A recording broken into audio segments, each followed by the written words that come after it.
je vais me contenter de présenter quelques idées pour introduire le débat.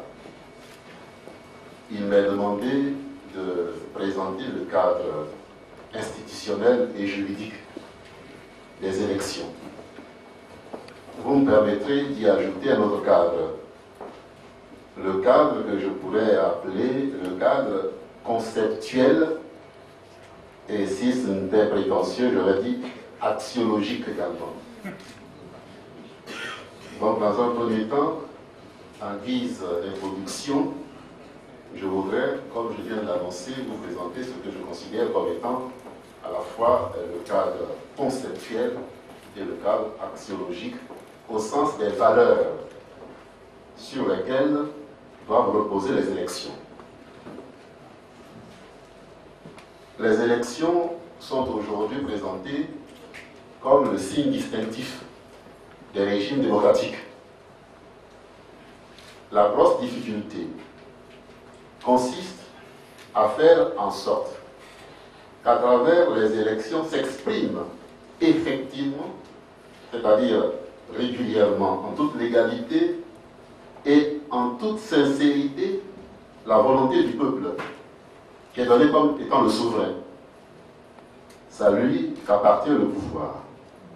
Et c'est lui qui doit ou devrait l'exercer. Souvenez-vous, un auteur a dit, il n'y a de démocratie que directe. Ou bien la démocratie est directe, ou bien n'est pas. Donc le système représentatif, qui nous est présenté aujourd'hui comme étant le système démocratique, pose des problèmes congénitaux en quelque sorte, qui sont difficiles à régler.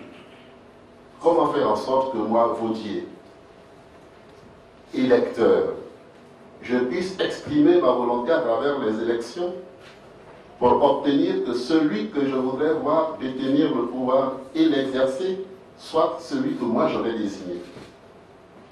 Donc il y a le risque de voir naître un décalage entre la volonté du peuple et les résultats des élections.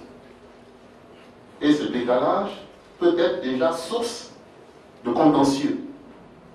Si je ne me reconnais pas dans la personne que j'ai voulu désigner, il ne sera pas pour moi mon représentant. Mais comme il ne s'agit pas que de moi, il s'agit d'un ensemble, comment faire en sorte que les volontés s'accordent? C'est là la grosse difficulté. Quand nous sommes tous de bonne foi, le problème se pose déjà. Mais lorsque nous sommes un peu de mauvaise foi, les problèmes sont trop aggravés. Le décalage s'étend et la rupture n'est pas loin. Et c'est la raison pour laquelle il faut faire en sorte que les mécanismes permettent au peuple de s'exprimer librement et sincèrement, de manière que les représentants, les élus, représentent effectivement ceux qui les ont élus. Voilà donc la problématique du départ. Mais cela repose sur la conception que nous avons du pouvoir. Permettez d'en parler un tout petit peu. Aujourd'hui, on entend bien des électeurs et même peut-être aussi des hommes politiques dire, aujourd'hui je parle aujourd'hui au sens général, que c'est notre pouvoir. C'est notre pouvoir. Et donc le pouvoir qui appartient à tous est ainsi menacé de n'être que le pouvoir de quelques-uns ou d'un groupe. Ce qui est une source de division possible de la nation ou du peuple qui forme un tout. Parce que les partis politiques, comme je l'ai indiqué, sont des partis IES, c'est-à-dire des morceaux du tout national. Il est donc important de faire en sorte que les volontés exprimées par les partis politiques puissent se rassembler pour restituer à la nation son unité, sa totalité. Voilà donc les prémices en quelque sorte. Si on ne l'a pas compris, on se place en situation difficile. S'y ajoute le fait que, dans bien des cas, nous sommes restés dans l'esprit d'un régime monarchique. pouvoir personnel. On dit le pouvoir politique. Mais on dira facilement mon pouvoir. Il veut prendre mon pouvoir. Donc, il y a une tendance à l'appropriation privée de ce qui appartient à tous. Donc, le pouvoir, chose de tous, tend à devenir le pouvoir, chose de quelques-uns ou même d'un seul. Voilà donc ces prémices, si on ne les a pas bien comprises, on ne pourra pas avoir l'esprit démocratique dont nous parlions tout à l'heure. Le langage sera celui d'un sourd ou de sourd. Il dit quelle langue tu parles? Il dit je parle VT. Il dit ah bon, je croyais que tu parlais VT. Ils disent la même chose mais ils ne se comprennent pas. Donc il y a à la fois une culture démocratique, un esprit démocratique et un langage démocratique que nous n'avons pas totalement assimilé. Et c'est ce qui explique au moins en partie les crises que nous connaissons consécutivement aux élections. Vous l'avez constaté, on a détaché l'élection présidentielle aujourd'hui, qui est une élection particulière, parce que le président de la République est la clé de voûte de tout le système politique. Donc cette élection devient souvent dramatique. C'est une question de vie ou de mort, ce qui n'est pas normal. Donc il faut que nous nous remettions en cause, pour commencer par le commencement, pour réfléchir ensemble sur les valeurs que nous devons partager. Dès lors que nous reconnaissons que le pouvoir est l'affaire de tous, nous devons faire des efforts pour nous rapprocher les uns des autres pour que le pouvoir soit effectivement la chose de tous. Donc les partis politiques devaient aller dans le sens de l'union. Les gouvernants et les gouvernés devaient tendre à s'entendre. Et l'esprit de partage doit prévaloir. Voilà donc un peu ces prémices pour sortir du règne du pouvoir personnel, de la personnalisation, voire de la patrimonialisation du pouvoir. Parce que le pouvoir a des conséquences économiques énormes chez nous.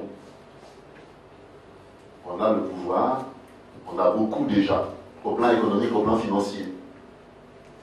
C'est un autre aspect qui complique la vie politique et voulue démocratique chez nous. Voilà donc les prémices. Sur cette base, pour que les élections soient régulières, que faut-il faire? Alors là, nous abordons le cadre institutionnel. Puisque la démocratie n'est pas ou n'est plus diète, il faut des mécanismes permettant au peuple souverain, titulaire du pouvoir, d'exprimer effectivement sa volonté à travers ces mécanismes pour que sa volonté triomphe. La violence dont nous parlons se trouve dans les faits, mais elle se trouve également dans les institutions. La manière dont les institutions seront organisées, la manière dont les institutions vont fonctionner peut contribuer à renforcer la paix ou à déclencher des risques de conflit. Il faut qu'on en soit conscient. Nous connaissons la situation chez nous au cours de la composition de la commission électorale indépendante. Tout à l'heure, le ministre d'État en parlait. Donc, dès le départ, il faut, selon moi, que nous fassions un effort de rapprochement. De rapprochement. Je parlais tout à l'heure du partage, du pouvoir comme appartenant à tous, mais qui est aujourd'hui réparti entre des partis politiques, la société civile et les individus. Comment faire pour que l'État, qui est le nôtre, conserve son unité et sa stabilité?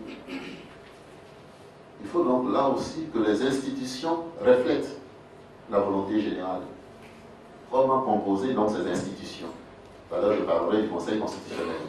Comment désigner les membres du Conseil constitutionnel, qui sont les deux institutions principales en matière d'organisation des élections, de contrôle des élections.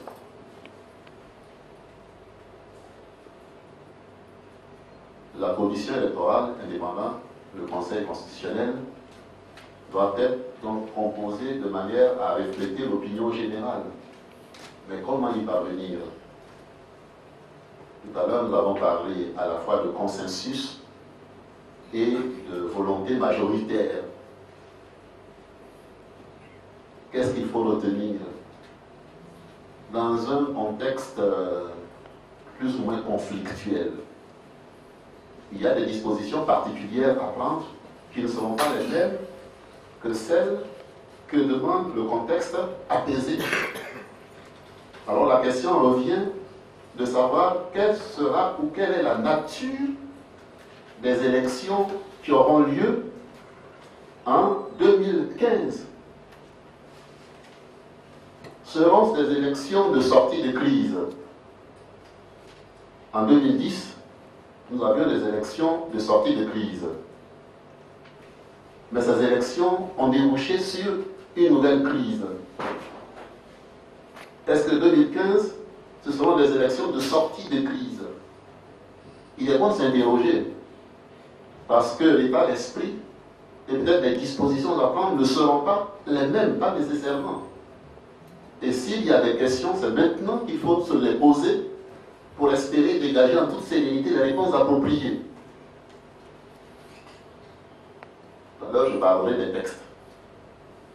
Voilà donc le rôle, composition et rôle de la commission électorale indépendante qui joue un rôle important. Vous savez que par le passé, c'était le ministère de l'Intérieur qui organisait les élections. On avouait qu'il n'y avait pas d'impartialité, parce que la commission apparaît comme un arbitre. Il faut donc la détacher des acteurs, d'où l'idée d'une commission indépendante. Commission indépendante et impartiale. Comment cette indépendance va-t-elle se refléter à la fois dans la composition de la commission et dans l'exercice des attributions par la commission? Les questions posées relativement à la commission électorale indépendante s'adressent au Conseil constitutionnel. Comment désigner les membres du Conseil constitutionnel? Le Conseil doit être un organe indépendant en tant qu'organe juridictionnel. C'est une question que nous abordons souvent au niveau du Conseil constitutionnel. Est-ce qu'il faut élire les membres du Conseil constitutionnel? Alors qui va les élire? Est-ce qu'il faut les nommer? Comment les nommer? Quelles sont les conditions? C'est la loi qui va déterminer ces conditions-là. Mais il faut là aussi que la loi soit effectivement l'expression de la volonté générale. Donc les questions sont complexes. J'évoque les questions. Je ne donne pas encore carrément ou totalement les réponses. Je les effleure en vous renvoyant le soin de poursuivre la réflexion et de fournir les réponses appropriées. Voilà donc les deux organes qui agissent, mais qui agissent successivement. D'abord la commission électorale indépendante et ensuite le Conseil constitutionnel. Le Conseil est au niveau du contrôle, du contentieux. La commission est au niveau de l'organisation et de l'administration des élections.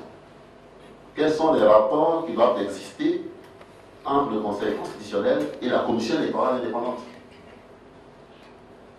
Ce sont des points qui demandent à être clarifiés s'ils ne l'étaient pas assez. De manière qu'il n'y ait pas de conflit entre ces deux organes, les conflits de compétences ou d'attribution. Que chaque organe sache de manière précise quel est son rôle, où commence son rôle, où s'arrête son rôle, pour que chaque organe jouant son rôle, les rapports de coopération nécessaires puissent s'établir entre les deux organes. Ces questions doivent être réglées par la loi, par la Constitution d'abord et par la loi. Est-ce que ces deux organes, dans leur organisation et dans l'exercice de leurs attributions, sont ce qu'ils doivent être? Est-ce qu'il est opportun de se poser de telles questions?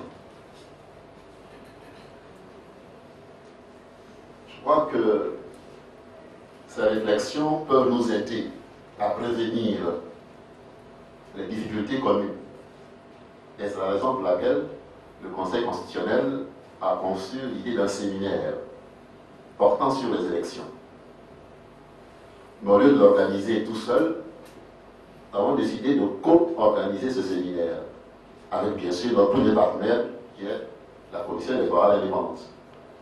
Le ministère d'État, le ministère de l'Intérieur, le ministère de la Justice, les co-organisateurs et les autres vont y participer pour voir quels sont les problèmes qui se posent, quelles sont les solutions que nous pourrions proposer ou suggérer aux autorités compétentes pour prendre les mesures qui s'imposent dans le sens de l'organisation d'élections régulières, sincères, apaisées, transparentes, dont les résultats seront reconnus par tous. Voilà un peu le cadre institutionnel. Ce sont les deux institutions principales, mais qui n'excluent pas toutes les autres en amont et puis en aval.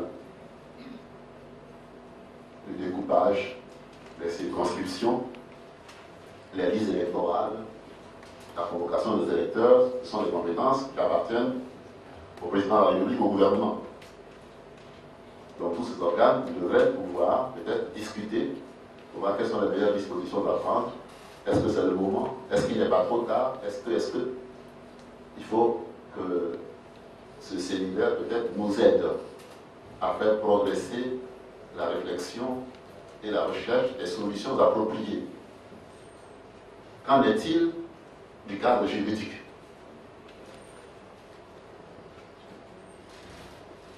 Le cadre juridique, je le désigne comme étant celui se rapportant aux lois, aux textes, aux actes juridiques. Quelles sont les lois qui vont s'appliquer à l'occasion des élections de 2015, de l'élection présidentielle de 2015, parce que c'est d'elle que nous parlons. Il y a aujourd'hui plusieurs types de textes applicables, toujours dotés de validité. Ce sont des points d'interrogation. Il y a des textes nationaux, c'est-à-dire émanant de l'État de Côte d'Ivoire. Il y a des textes de caractère international, l'ONU, l'Union africaine, la CEDEAO. Quels sont les textes qui seront retenus comme s'appliquant à l'occasion de l'élection présidentielle de 2015? Il y a là une exigence de clarification. Ces textes sont de niveau inégal. Il y a la Constitution, il y a les lois organiques, il y a le code électoral qui a été adopté par référendum, c'est une loi référendaire. Il y a les ordonnances qui ont été adoptées, qui ont été appliquées. Certaines ont valeur législative, d'autres même, semble-t-il, valeur constitutionnelle. Qu'est-ce qu'il faut faire de l'ensemble de ces textes? C'est une invitation à clarifier la situation pour que les institutions que nous avons évoquées principalement, à savoir la Commission électorale indépendante et le Conseil constitutionnel, sachent quelles sont les lois qui vont s'appliquer, quelles sont les lois que ces institutions auront à appliquer lors des élections de 2015. Sur la pertinence et sur l'opportunité de la décision que nous serons amenés à prendre. Est-ce que ce que je vais faire, c'est bien ce que je dois faire? Est-ce que ce que je dis, c'est bien ce que je dois dire? De se poser la question est déjà un progrès. Mais de ne pas se poser de questions, c'est nécessairement un recul. Nous sommes exposés si on ne se pose pas de questions à accepter toutes les réponses.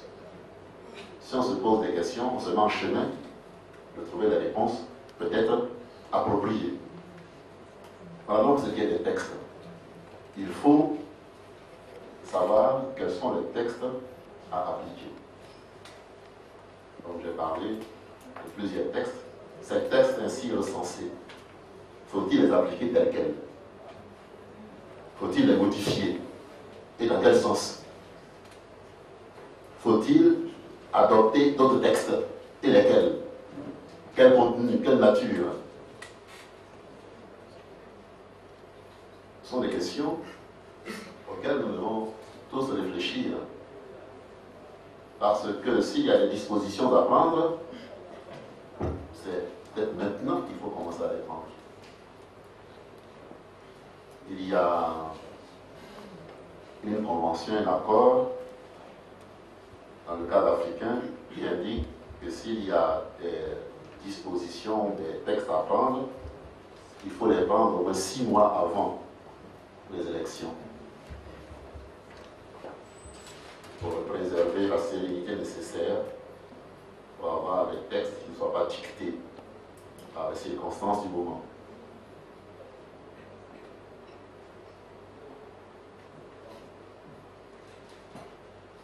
Il y a pour le Conseil constitutionnel la question de l'éligibilité, par exemple. Les textes existants ne sont pas toujours très clairs. Donc il y a là aussi peut-être à revoir, à préciser.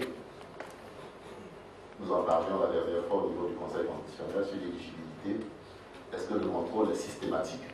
Est-ce que le contrôle n'existe que lorsque le Conseil est saisi? J'ai mon interprétation qui n'est pas nécessairement celle des autres conseillers.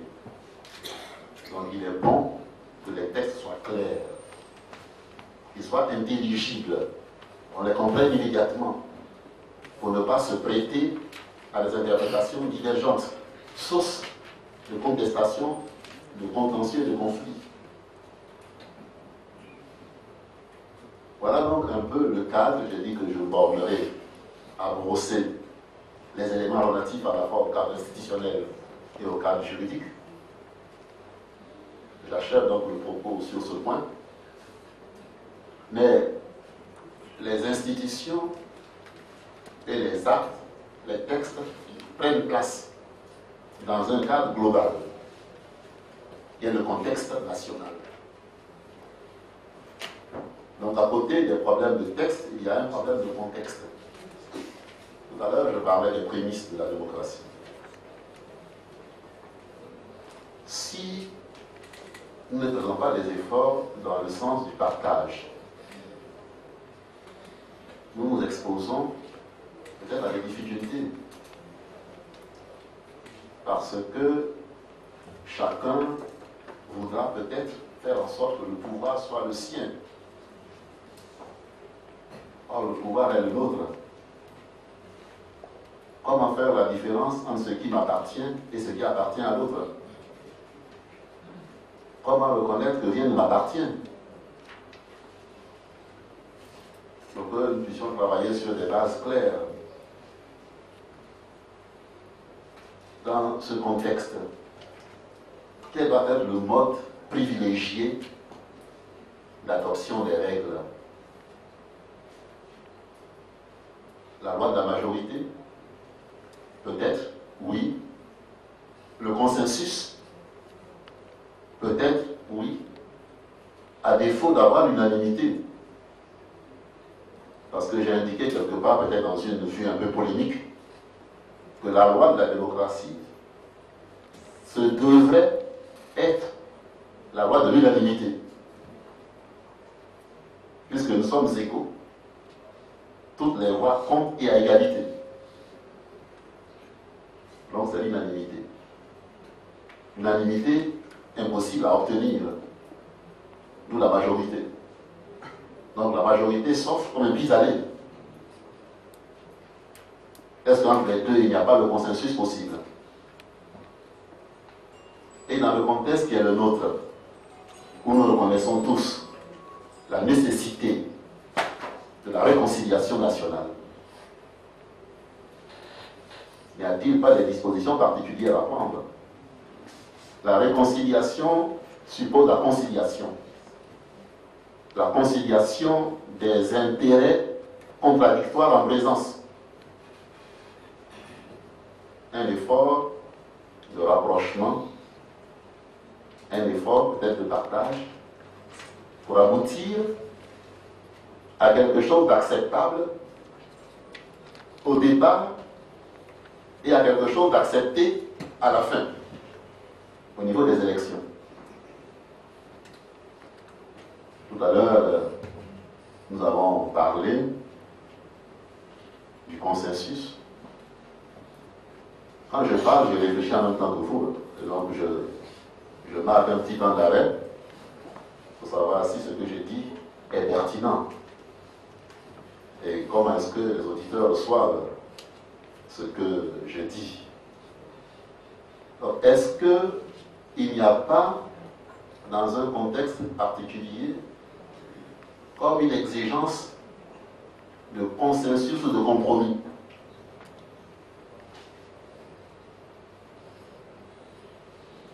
Comment pacifier le champ politique? Je vous ai dit que je ne parlais plus en tant que président du Conseil constitutionnel. J'ai parlé un peu en tant que professeur, maintenant je parle en tant que routier. J'ai plusieurs qualités, je ne sais pas laquelle je dois retenir. Mais je ne peux rien dire qui puisse engager le Conseil constitutionnel si le Conseil constitutionnel n'y a pas statué. Je suis un démocrate. En tout cas, je le prétends l'être. Donc, je dois me comporter en tant que tel, quoi que je fasse. Donc, ayant présenté des vues sur les élections, je vous dis ce qu'il vaut selon les textes, ce que le démocrate ressent également. Voyez donc la complexité de la situation. Le cadre institutionnel, le cadre juridique. Et nous avons une série de questions que nous nous posons qui demandent et qui attendent des réponses. S'il n'y a pas de questions, si l'on considère que les questions que je pose n'ont aucune pertinence, on ferme le chapitre. Si l'on tient pour pertinentes et opportunes ces questions, alors on doit tendre à chercher, à rechercher et à trouver les réponses appropriées. Ce ne peut être l'œuvre de tel ou tel. C'est une œuvre d'intérêt général, selon moi, qui nous oblige à réfléchir tous, en sachant, et je voudrais finir sur ces mots, que nul n'a le monopole de la vérité. Le sachant, je suis invité à la relativité, à l'humilité. La vérité venant de vos dieux ne sera jamais que ma vérité à moi. Mais ma vérité n'est pas la vérité de tous. Donc nous devons faire des efforts de rapprochement, de compréhension mutuelle pour éviter la distance. Cette distanciation qui fait qu'on finit par ne plus se reconnaître les uns les autres, à se regarder comme des étrangers, prêts à se livrer la guerre. Je crois qu'il suffit d'une guerre. Nous devons aller à la paix de manière définitive, en tout cas durable. C'est à travers ce que nous aurons dit, c'est à travers les institutions que nous aurons créées, à travers les lois que nous aurons adoptées, que nous ouvrirons les voies de la paix et de la stabilisation de nos institutions pour que l'évolution se fasse dans les meilleures conditions possibles, dans le respect de la volonté générale. Je vous remercie. Pas de réponse à ces questions et autres commentaires. Merci. Je suis tenté de commencer par la dernière question. Les derniers seront les premiers. Pourquoi pas de propositions de la part, pas de Gaudier, mais du Conseil constitutionnel? N'est-ce pas? Les hommes de droit en général. Ah. Les propositions de Gaudier ne valent rien. Ne valent rien au sens où je n'ai aucune qualité, aucun pouvoir pour faire des propositions. Si je dois en faire, bien sûr je réfléchis moi-même, nous réfléchissons ensemble au niveau du Conseil constitutionnel, et nous faisons des propositions au président de la République. déjà fait d'ailleurs. Et alors le président apprécie pour savoir s'il y a lieu d'introduire ou non des modifications ou des éléments nouveaux dans l'ordonnancement juridique existant. À la limite, saisir un député. Mais si nous saisissons un député, nous nous engageons dans le jeu politique. Nous ne pouvons pas saisir des députés. Les deux entités qui ont l'initiative des lois, le président de la République et puis les députés. Donc nous, en tant qu'institution, nous devons, pour ce besoin-là, saisir le président de la République. Et c'est lui qui va prendre, s'il estime opportun ou conforme à la légalité, prendre les dispositions en conséquence.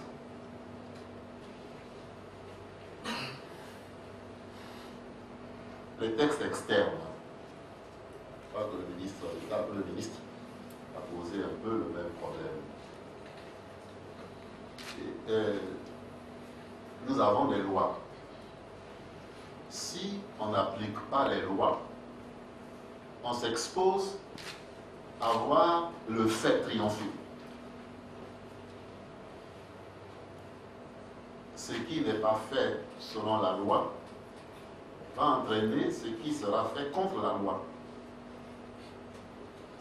Si nous parvenions à organiser et à gérer les institutions nationales, les activités nationales, les élections en l'occurrence, si nous étions capables d'organiser ces élections en toute régularité, pacifiquement et sincèrement, il n'y aurait pas d'institutions ou de lois extérieures.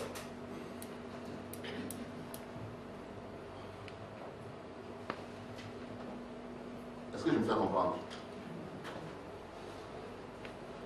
Alors nous avons une grave crise ouverte ou latente de confiance.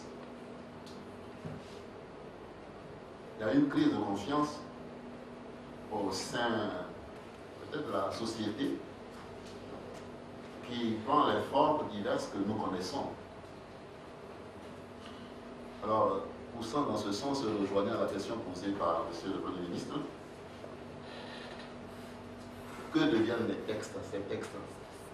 Il y a le problème de la validité continue de ces textes. Est-ce que ces textes sont encore dotés de validité? Première question. Quelle est l'applicabilité de ces textes? Ce sont des questions juridiques que je pose, mais qui sont sous-tendues à une décision politique. Donc je vous renvoie la question, monsieur le Premier ministre. Parce qu'il y a une décision à prendre. Si nous estimons que les conditions ayant justifié